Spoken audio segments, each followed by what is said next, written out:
Welcome and thank you all for standing by. At this time, all participants are in listen-only mode until the question and answer session. To ask a question, you may press star 1 and record your name when prompted. This call is recorded. If you have any objections, you may disconnect at this point. I will turn this meeting over to your host, to Ms. Ambreen. Tariq, ma'am, you may begin. Good afternoon, everyone. Thank you so much for joining us today for our webinar on the Asian American and Pacific Islanders Historic Sites Campaign. I'm Ambreen Tariq, and I'm an advisor with the White House Initiative on Asian Americans and Pacific Islanders, also referred to as WIAPI. Today's webinar is co-hosted by WIAPI and the National Park Service. Just a few housekeeping notes before we begin. The webinar is being recorded and will be uploaded to the WIAPI YouTube channel within the next few days. The webinar is also a combination WebEx and teleconference. So if you have any questions, go ahead and enter them into the chat box that's at the bottom right corner of your screen, and we'll get to them during our Q&A portion at the end. We'll also open up our audio participation lines after the presentation so that callers can ask their questions at that time as well. Excuse me. We want today's webinar to spark conversation and generate lots of questions, so please share your thoughts and don't feel shy. So just a little bit of background on the campaign before we dive in. This campaign is part of the National Park Service's AAPI Heritage Initiative, which aims to recognize and honor the stories, places, and people of AAPI heritage as part of our entire country's story and history. The National Historic Sites commemorate important elements of our shared national identity in American history. Of the more than 2,500 sites designated as National Historic Landmarks, AAPIs are represented by only 17 of these sites. So this reflects a startling deficiency in the light of their rich contributions to the understanding and interpretation of American society. AAPIs have contributed greatly to building the heritage of our nation, and we're committed to increasing AAPI participation in historic site nomination and designation to better reflect our community's contributions. And so the main goal of the AAPI Historic Sites campaign is to identify historic sites that are significant to our communities, and we need your help to identify them. So as members of the public, you can work with universities, partner with organizations to nominate a historically significant site for local, state, or federal recognition. So we hope the information that you receive today will help you better understand this process and also connect you to community resources so that can help you better maneuver it as well, and that way we can get more AAPI spaces nominated and recognized as historic sites. So we're joined today by several speakers who have taken time out of their busy schedules to help us with our webinar. Our first speaker is Isra Pananon, Chief of Staff for the Assistant Secretary of Fish, Wildlife, and Parks.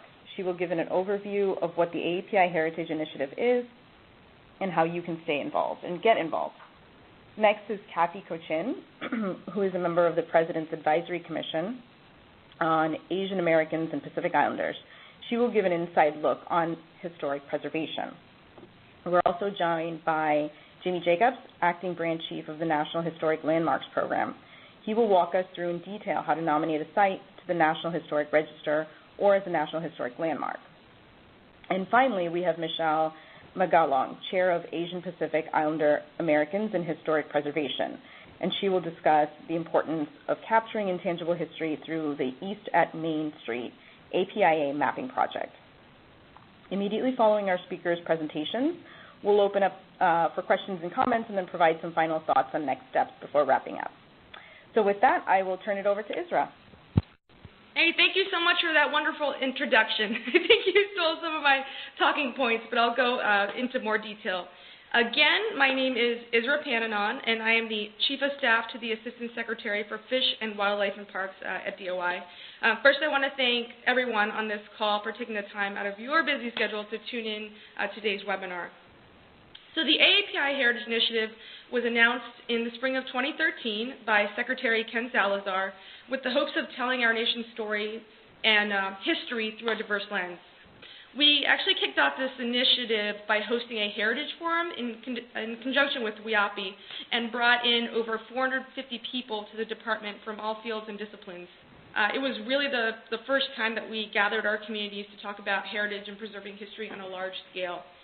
The AAPI Heritage Initiative is the overarching or umbrella initiative that is comprised of 3 components. The first component is the theme study, which is a collection of essays capturing the contributions of AAPIs to American history. The second component is capturing intangible history, which is basically our effort to recognize AAPI history that is not based on a physical site.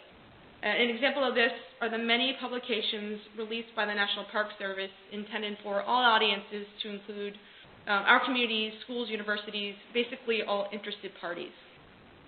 Lastly, we are here today to talk about our Historic Sites campaign.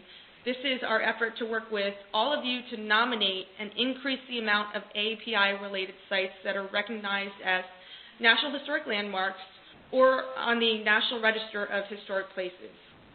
This is important for a number of reasons. Again, I'll reiterate, number one, only 17 out of 2,500 sites are AAPI-related, and on the whole, I think less than 10% of all sites are dedicated to diverse communities or communities of color.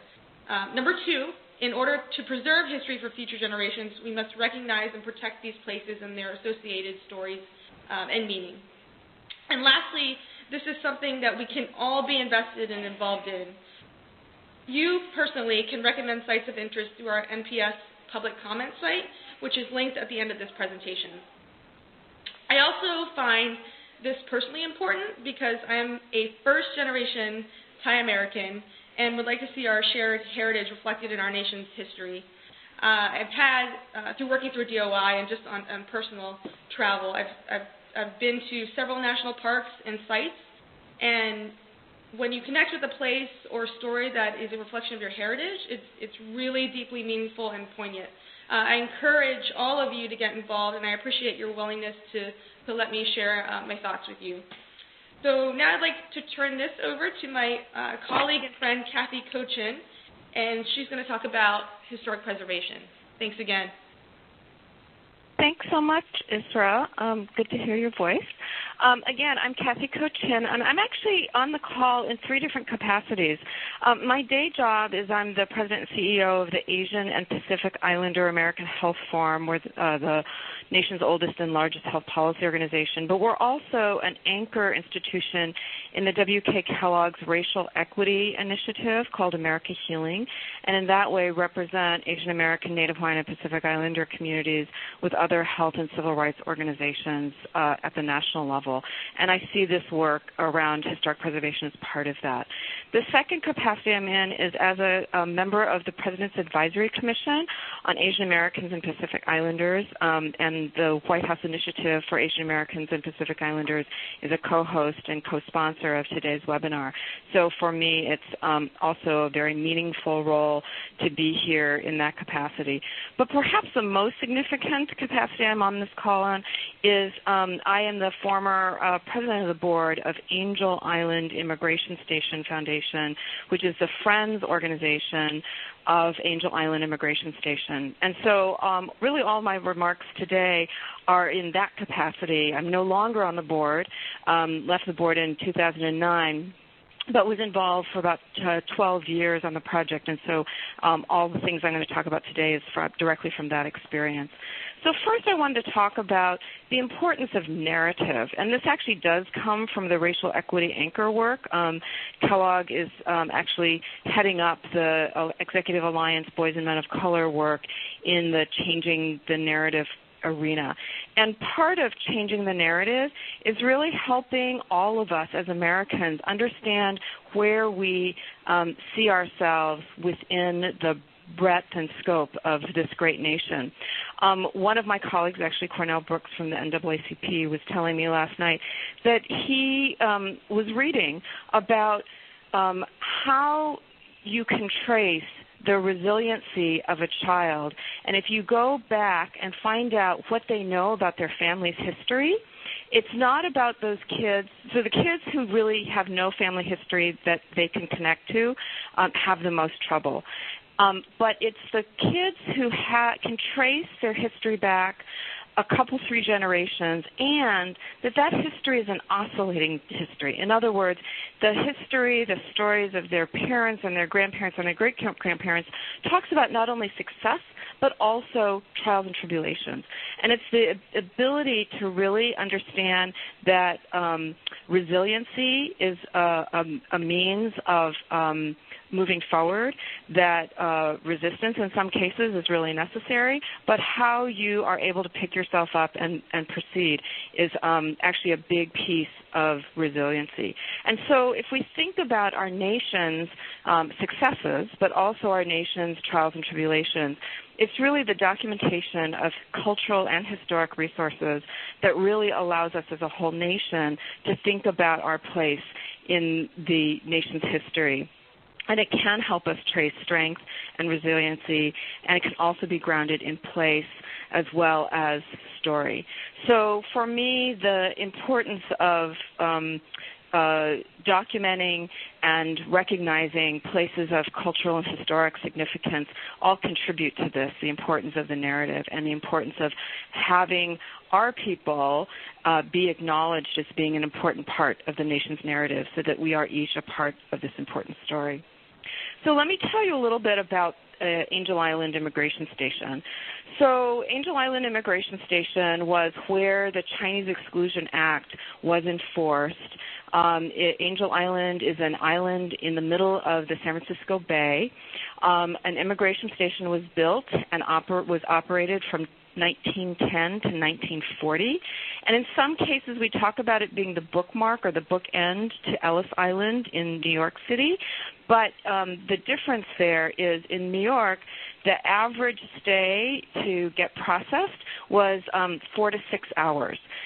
On Angel Island, because it was enforcing the Chinese Exclusion Act and many of the Asian Exclusion Acts that were subsequent to that, the average stay was 2 weeks.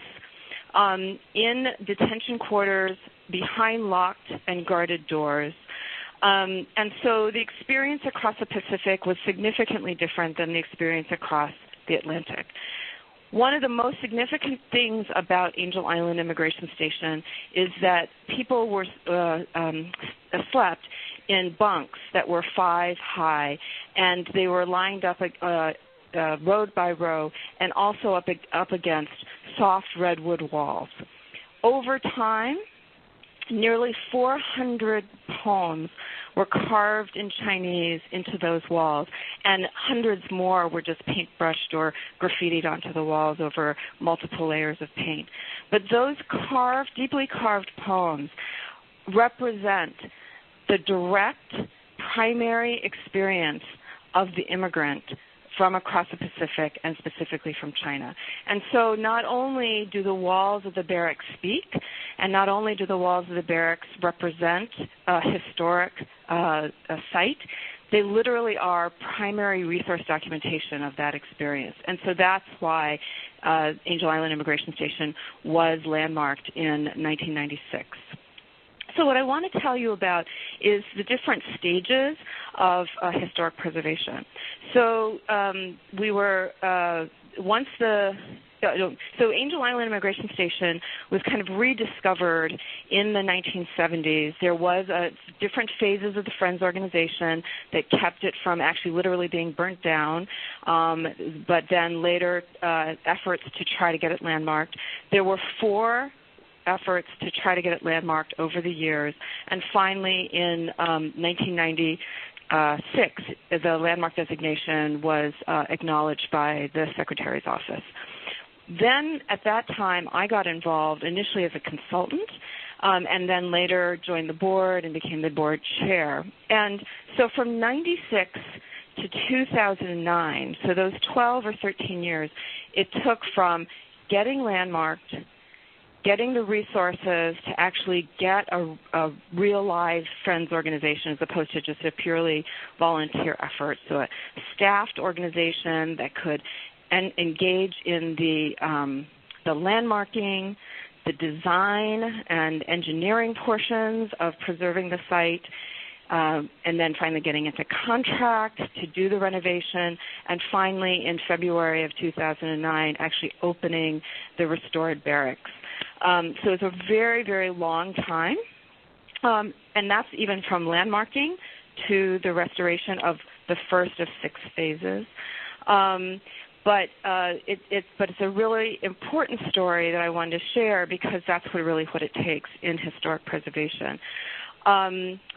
In that time, in those 12 years, we were able to not only secure funding from places like the National Trust for Historic Preservation, who is a very important partner, private foundations. We were able to access 2 different state bonds. We did get federal authorization so that the federal resources could go to a state property because it's actually a state park. We entered into a historic 3-party agreement which allowed the federal national parks, the California State Parks, and the Friends Association to actually share resources and partner together. And we also had to develop the kind of political relationships and leadership both at the state level and the federal level in order to secure resources and to move the project forward. I do want to just summarize then some of the lessons we learned in that process, and happy to take questions later. I don't want to go on too long. In particular, some of the lessons we learned was how important the Friends organization is. The Friends organization is that volunteer nonprofit partner to the site that is going to actually make the preservation happen. It is a rare opportunity these days that either the feds or the state could somehow do that. It's really dependent on Friends organizations.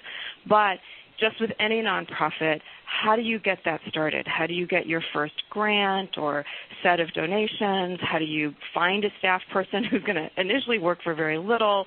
Then they need to build the organization, all the infrastructure that goes with an organization, a program director perhaps, the finance and administrative aspects of it, and then also all of the visioning work and the technical, like architecture and engineering work that goes behind that.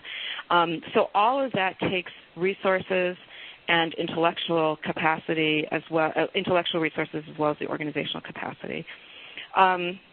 You have to really rely on a number of relationships. The relationship development is so critical because you have to bring to bear so many different trades and specialties and levels of expertise to do all of that. And then what's really, really critical is having paid staff. You need somebody who's there 40 hours a week, who can dedicate all that kind of time to really get through that whole process. But I also want to acknowledge that it's really important to have at least a small band of very dedicated people who have a vision in their heads.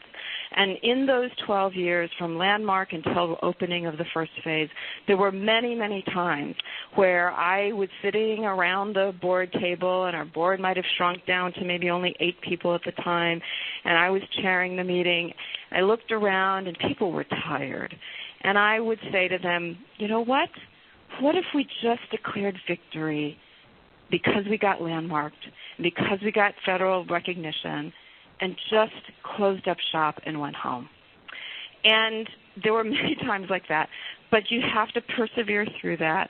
Somehow you all have to lift each other's spirits and say, you know, that's one option, to close up shop and declare victory. But there really is something here that's worth preserving. And we haven't come this far to just give up now. And we need to press forward. And let's just try one more year or one more quarter or one more month in order to just keep pressing forward. And what really I have been so gratified in doing this work in preserving Angel Island Immigration Station is that with steady step-by-step, one foot in front of the other, over 12 years, we really were able to achieve that dream that our founder had way back in the 70s, which was to restore the barracks as a place of historic significance, of cultural significance, where our children and our grandchildren and generations to come could understand not only the pioneering spirits of Asians and others who crossed the Pacific to come to this country, but also the hardships that they endured and how hard the experience was and how unwelcomed they were when they first tried to come to this country. And so for me, again, kind of coming back full circle to the beginning of my remarks, that's why historic preservation is so important, because it will continue to tell the stories of not only our people, but of all people and what it takes for them to become Americans. So I'm really happy to take questions later, and thank you very much for the opportunity to share my thoughts with you. Am I handing it over to Jamie? Yeah. Okay. Great. I'm Jamie Jacobs. I'm the acting branch chief of the National Historic Landmarks Program, and I'm going to be talking about listing and designation programs in the National Park Service, of which there are two major programs of equal weight. One is not more important than the other. They both do different things and have different purposes. And I thank you all for being here. It's a real honor to be involved with all of the initiatives, of which there are four, which I'll talk a little bit about later. So to get started, if I could forward the slide. So the 1966 National Historic Preservation Act is the landmark piece of legislation that codified the modern structure of historic preservation in the United States, and it set out a system that had local, state, and federal roles and responsibilities. Kind of at the federal level is the National Park Service. It's the location and the agency responsible for federal preservation programs. And per the Act, the federal government's role would be, quote, to provide leadership for preservation, contribute to and give maximum encouragement to preservation, and foster conditions under which our modern society and our prehistoric and historic resources can exist in productive harmony. So in addition to a federal role, it laid out a state role, which came in the form of state historic preservation offices, or SHPOs. There is a SHPO in every state and territory, and there are also THPOs, which are tribal historic preservation offices for some of the tribes. There's also FPOs, which are federal preservation officers for various agencies. But speaking about state historic preservation offices specifically, they coordinated statewide inventories of historic properties, nominate properties to the National Register, maintain statewide preservation plans, and provide advice and education for local communities. So now moving down to the next level, communities are really where a lot of the work is done.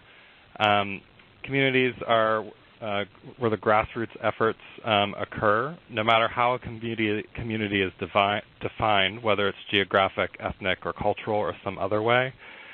They provide essential energy and knowledge for historic preservation that flows upward and help states and the federal government to understand how their communities are an integral part of the American experience and American identity.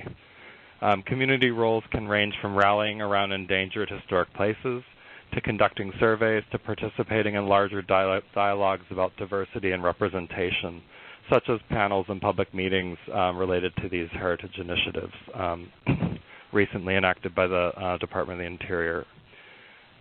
Universities are a key component as well. Universities educate the rising generation of historic preservation professionals. University scholars are among those who participate in the review processes for nominations and on initiative panels. And student interns and student teams often complete documentation projects for a number of programs in a number of different ways. And finally, the sort of fifth sort of group to talk about are consultants. These can be individual consultants or consulting firms, and they produce the bulk of the documentation for most federal and many state preservation programs. So that's kind of the people involved, and now I'll sort of dive more into why we document and then the program specifically. There are 5 primary areas for which cultural resource documentation occurs. Conservation, that's bricks and mortar type of restoration and renovation. Comprehensive documentation, which the Historic American Building Survey, the Historic American Engineering Record, and the Historic American Landscape Survey. They're all programs of the National Park Service that produce documentation that's part of a national collection, so it's not for listing or designation specifically, it's just for knowledge. Also interpretation, so signs, tours, what rangers might say on a visit. Mitigation, which there is something called Section 106 in the National Historic Preservation Act, which requires a process of review if federal money is involved in a project that may impact a historic resource. So that process of review and the solutions for any sort of damage or detriment to the historic place is called mitigation. And then finally, listing and designation are the fifth areas, and I'll be talking about those a little bit more right now. So listing and designation is documentation with a specific outcome. Listing in the National Register or designation as a National Historic Landmark, or local and state listing and designation. The programs are equal in importance and they do different things. Could I have the next slide? Thanks. A National Historic Landmark, or NHL for short, is the highest level of historic designation in the United States. Landmarks were statutorily established through the National Historic Sites Act of 1935, so it's been around for quite some time, which is among the most important early legislation pertaining to heritage preservation in the United States. The act was passed at a time when the National Park Service began to include historic parks within its purview, but the first NHLs were not designated until 1960. The National Register of Historic Places, or NR for short, often you'll hear it as NR, was established through the 1966 National Historic Preservation Act, and all the existing landmarks at that time were entered into the National Register. One program is not more important than the other. They just do different things, and I'll talk a little bit more about that now. So the next slide will show you what we call the pyramid of federal recognition. So what you see here are national park units. As of December, I believe, we had 405. We had 2,551 National Historic Landmarks, soon to go up. The Secretary is considering the latest group, and then over 90,000 listings in the National Register, representing over 1.7 million properties. So a lot of those properties are in districts. All properties that are designated as NHLs are automatically listed in the National Register if they're not already listed. So what are some of the differences between the programs? The NR and NHL programs, I should say, both require property owner consent before moving forward with listing and designation. I'll talk a little bit more about that later. But for the National Register of Historic Places, it's history that has meaning either to the local community, to the residents of a specific state, or the citizens of the nation as a whole. And National Historic Landmarks are specifically history that has importance to the nation as a whole. And these two examples, Dominion Hills outside Washington, D.C. and Arlington County is significant to its local community. It's a very typical post-World War II suburb, whereas Radburn, New Jersey rises to the level of landmark for significance because it helped establish a lot of the patterns of suburban development that were used throughout the country. The purpose of NR and NHL documentation focuses on specifically on what the level of significance and the integrity of the property.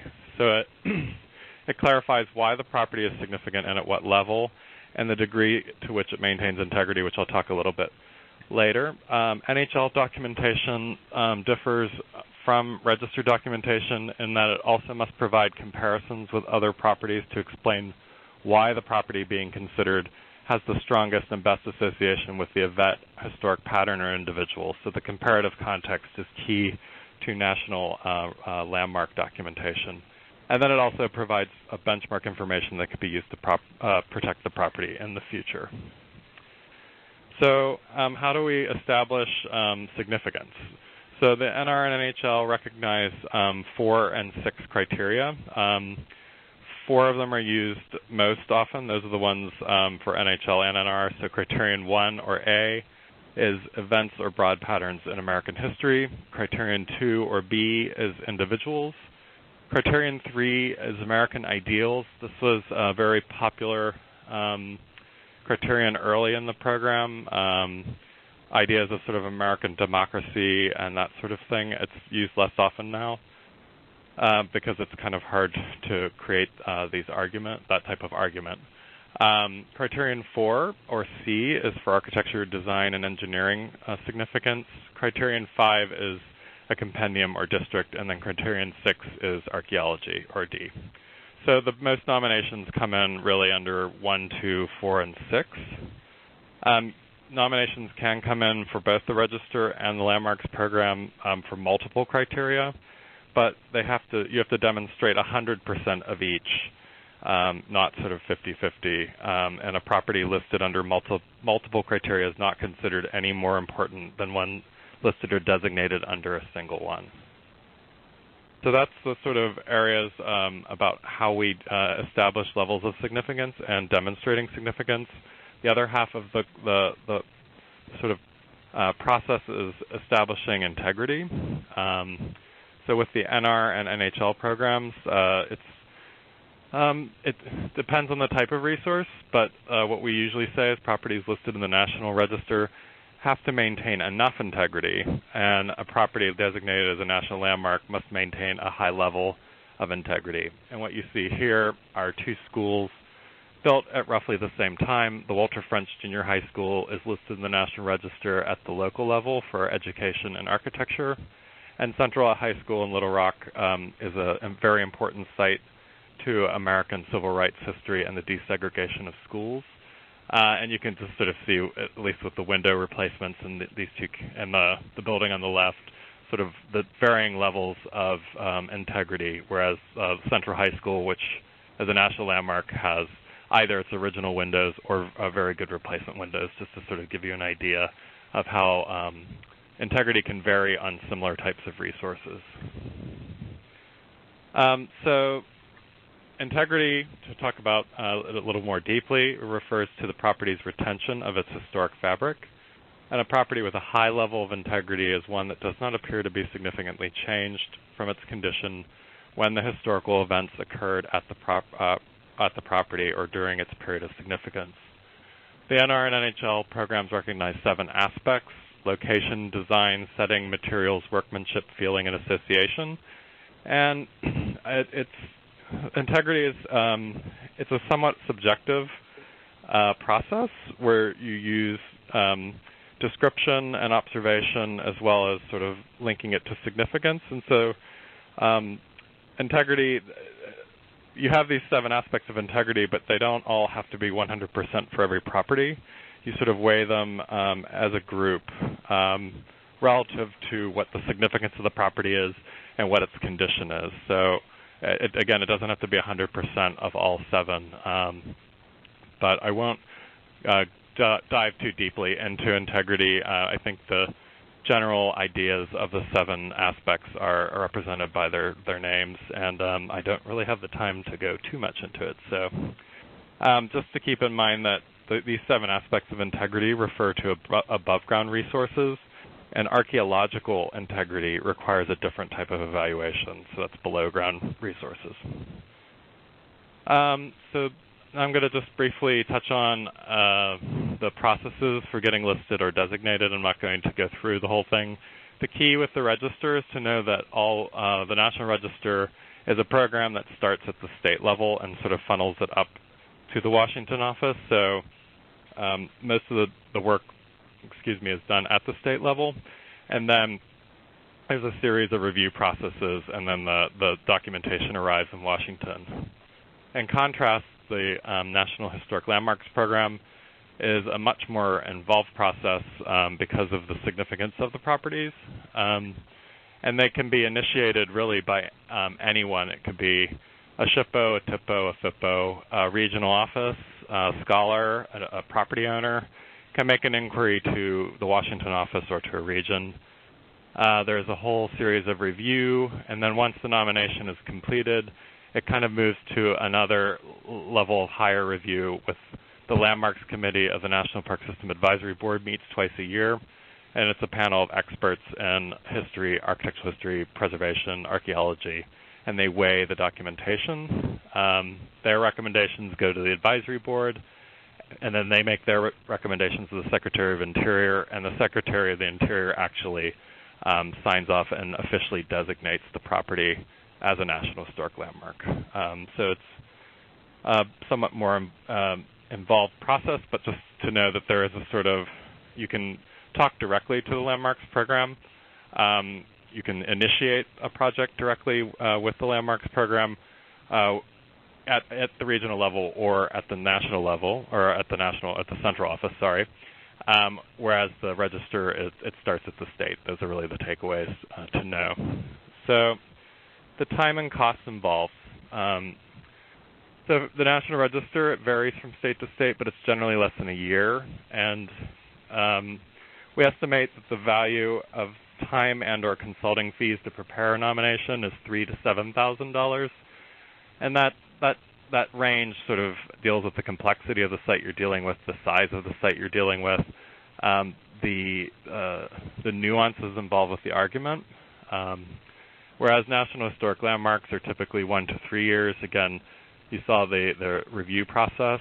It's a fairly lengthy one, and the consulting fees are higher because the documentation has to be a little bit more comprehensive, a little bit more in-depth, and the process is longer, so it's about $15,000 to $35,000, again, depending on the complexity of the site and how many criteria you're using and that sort of thing.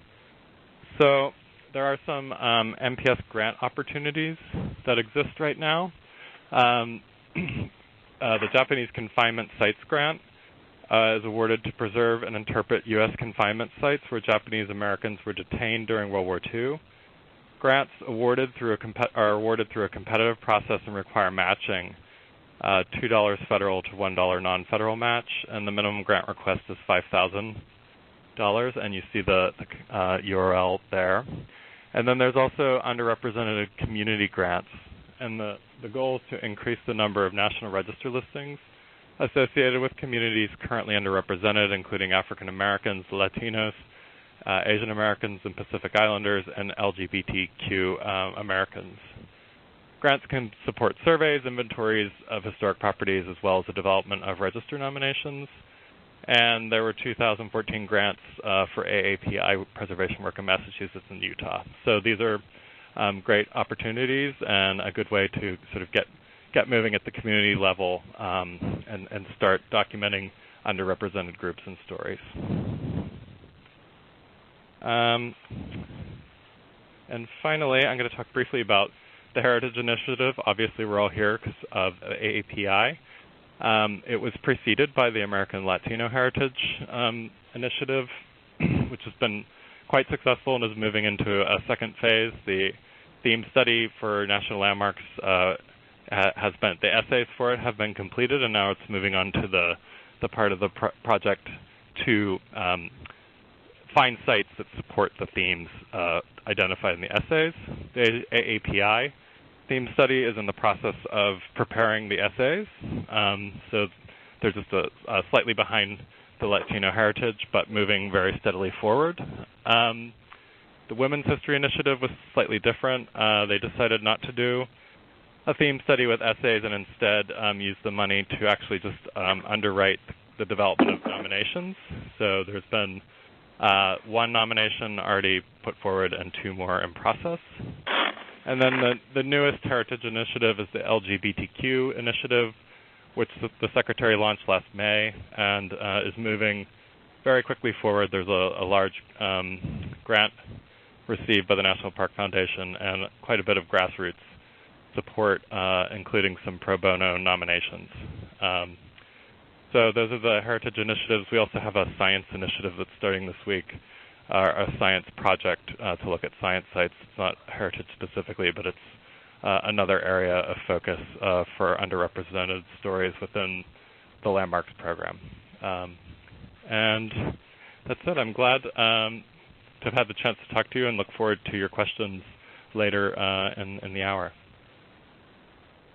Oh, and I'm going to introduce Michelle Magalong, and it's all yours. Thank you, Jamie. And thank you, everyone, for joining us on this webinar. Again, my name is Michelle Magalong, and I am the chair of Asian and Pacific Islander Americans in Historic Preservation, which is a a national volunteer-based organization that was established in 2007. And the first type of program we held as API HIP was our biannual National API Historic Preservation Forum. The first one was in 2010, and we just had our last one, 2014, in Washington, D.C.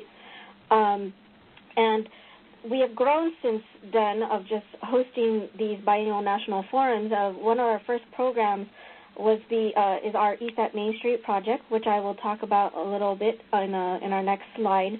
But just a little bit more about API HIP. Our mission is to lead in the preservation and awareness of Asian and Pacific Islander American historic places and heritage. So we're a national network with over 600 individuals and community organizations that have partnered with us through our various aspects of the East at Main Street project and with our forums and other related projects.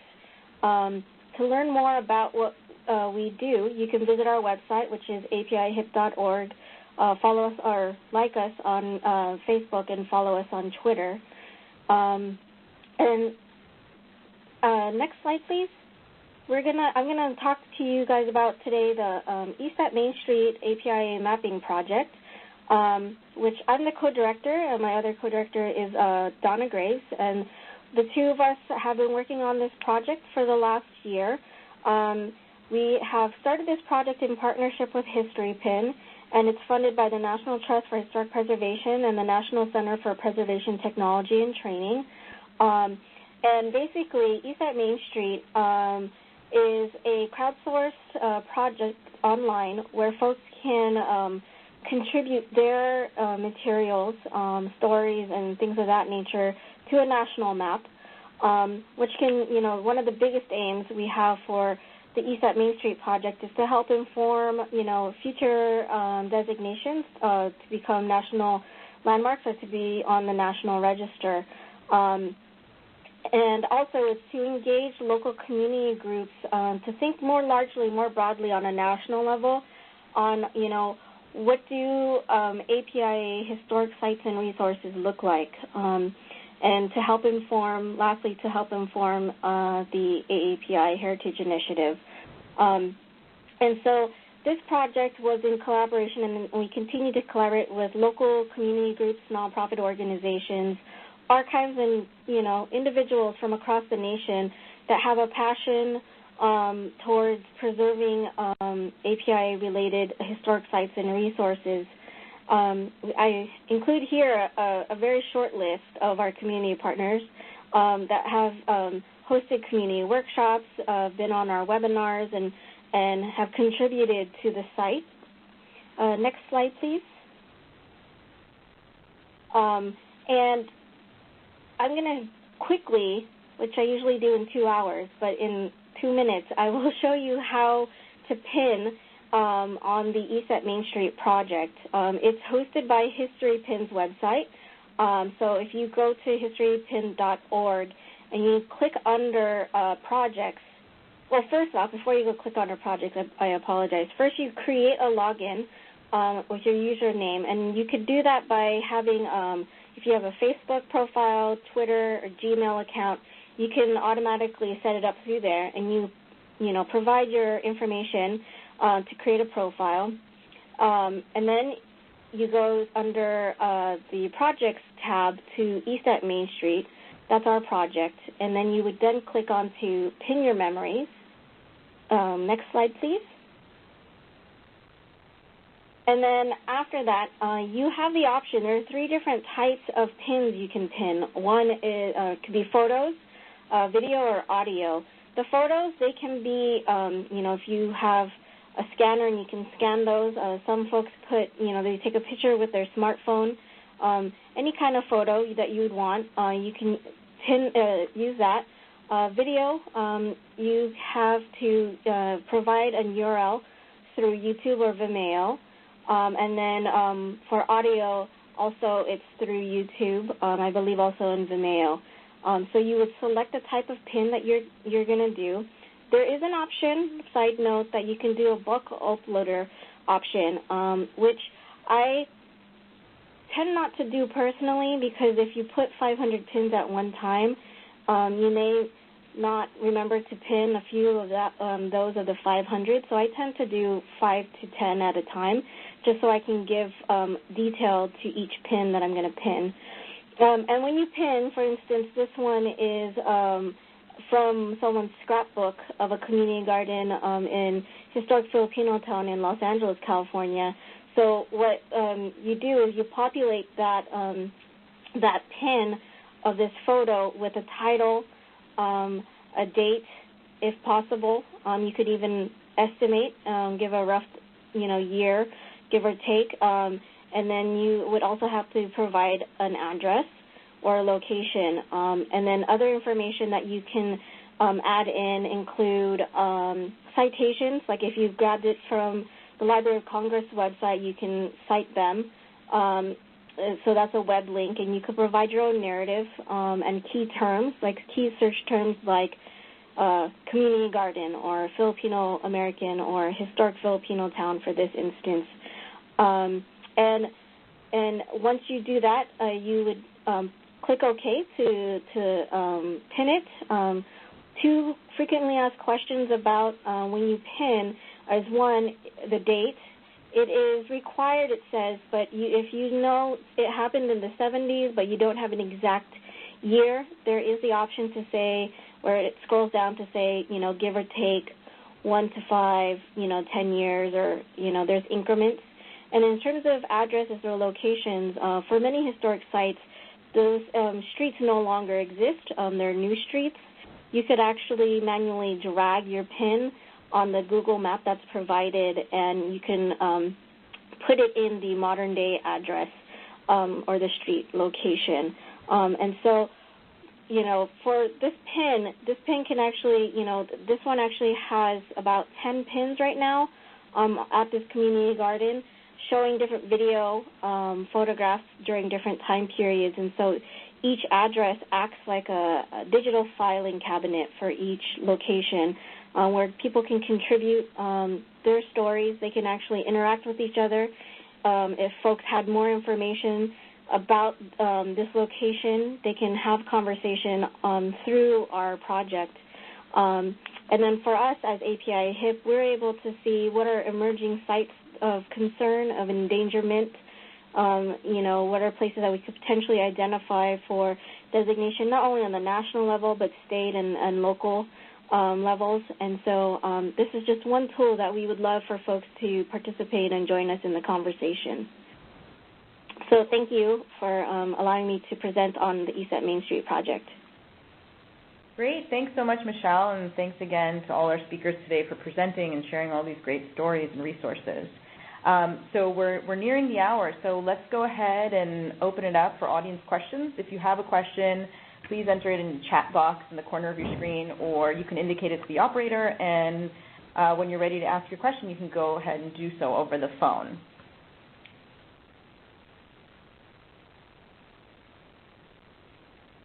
So maybe the operator can help us. Do we have any questions over the phone?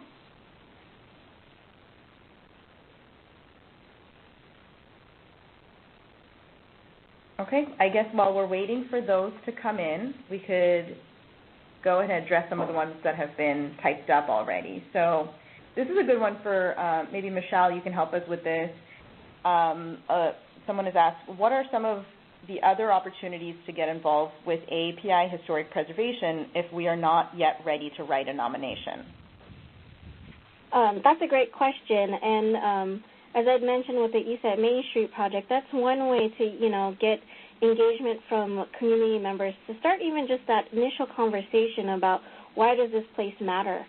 The nomination it seems like it's many steps beyond that, and so starting off that conversation of recognizing and capturing the significance of a site, and also that creates, buzz to the general public about there is a site that may be, in consideration, and that can help in terms of recruiting more people to get involved, to developing, funding and fundraising opportunities to help, since Jamie had brought up and also Kathy had brought up that it does require time, talent, and money to do the nominations. And as Kathy had mentioned, it took over a decade for Angel Island. And so I think just starting that conversation and continually educating internally and also to the general public of why that place matters is a good starting point.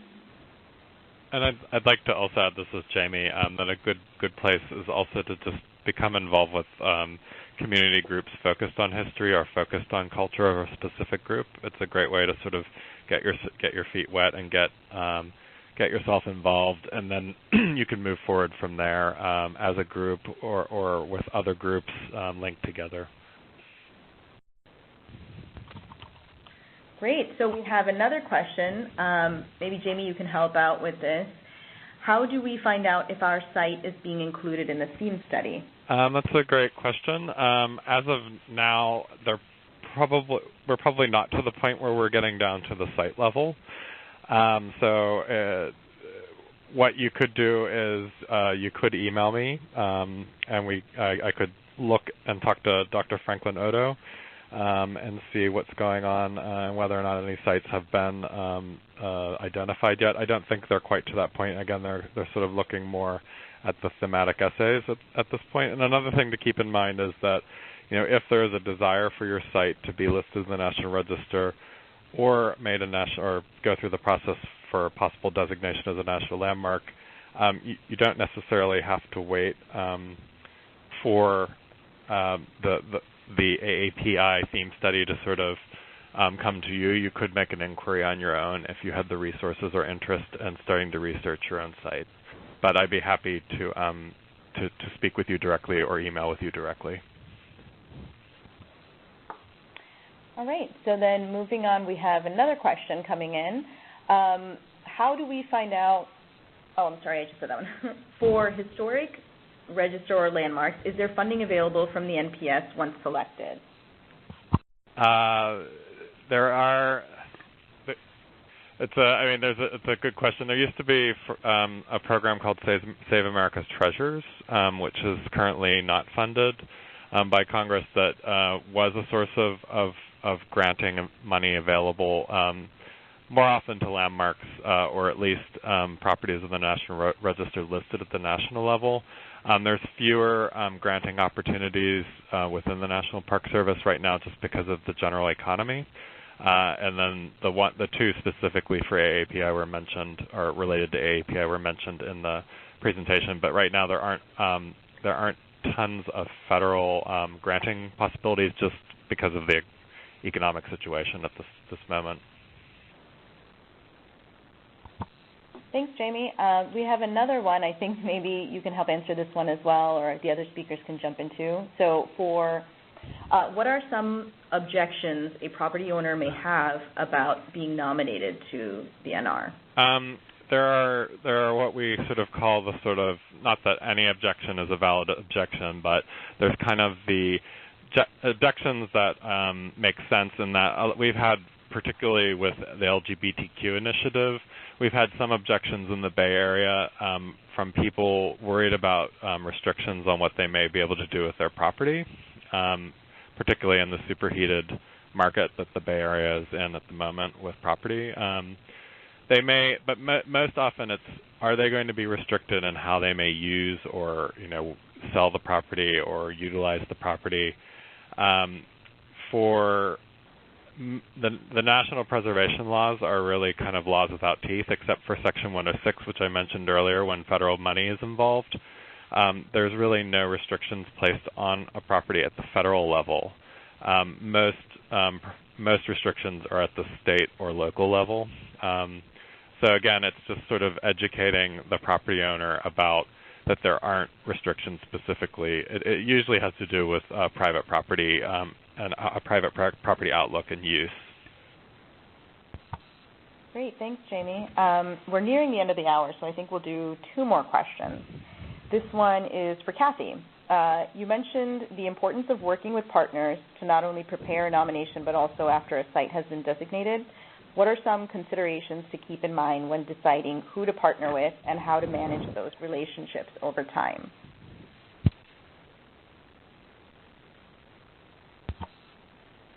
Did we lose Kathy? If anyone else wants to jump in on this question, you're welcome. Can you repeat it again? Yeah, I'm sorry. Sure.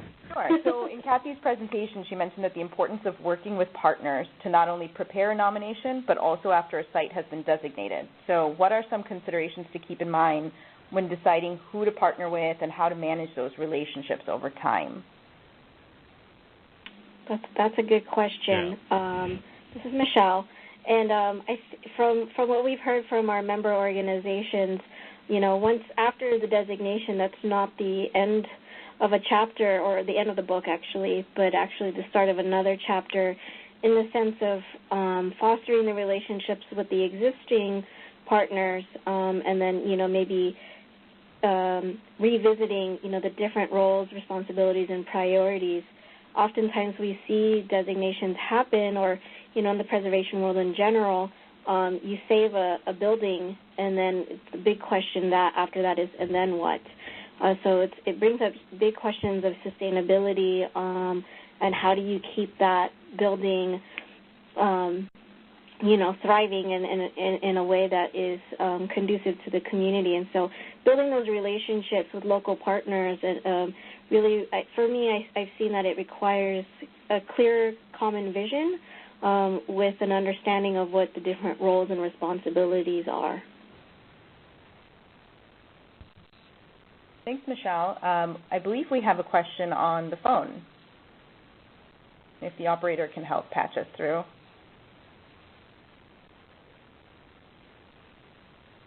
Okay, while we're waiting for that, let's do one last one. This one is coming in through our chat again. What are some of the most common mistakes you have seen applicants make in the nomination process?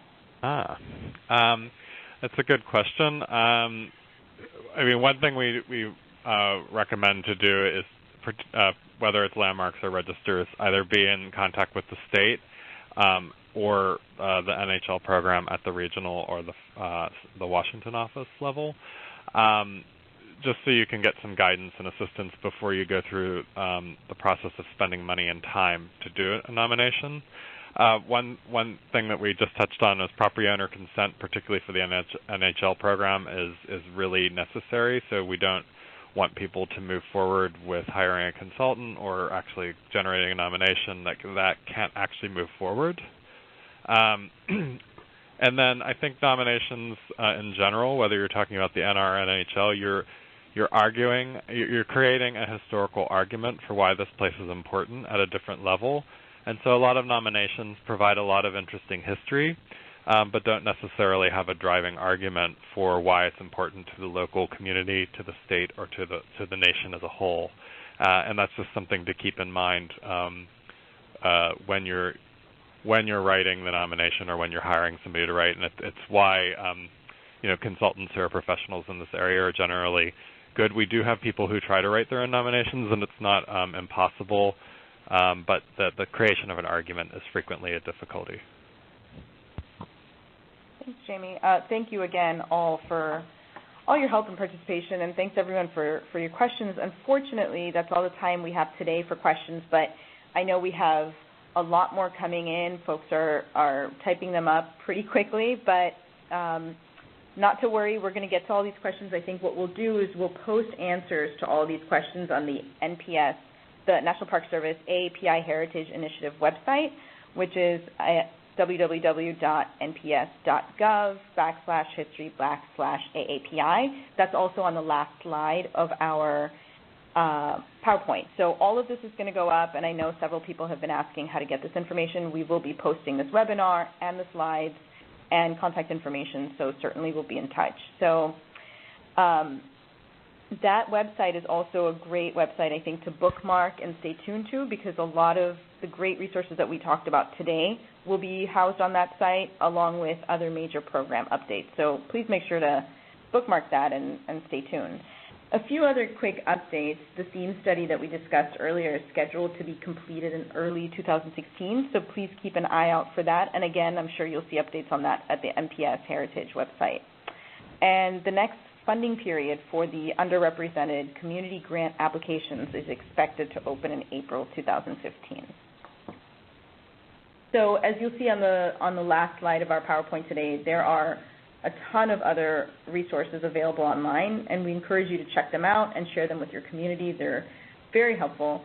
And thank you all once again for joining us today and making this webinar possible. If you have any questions related to the AAPI Heritage Initiative, including today's discussion, which is the Historic Sites Campaign, please contact Theodora Chang at the National Park Service. Her email address and her phone number are listed on that site on the last slide. And that's all the time we have for today, so thank you all again so much for joining and participating, and have a great evening. And that concludes this conference. Thank you all for participating. You may now disconnect.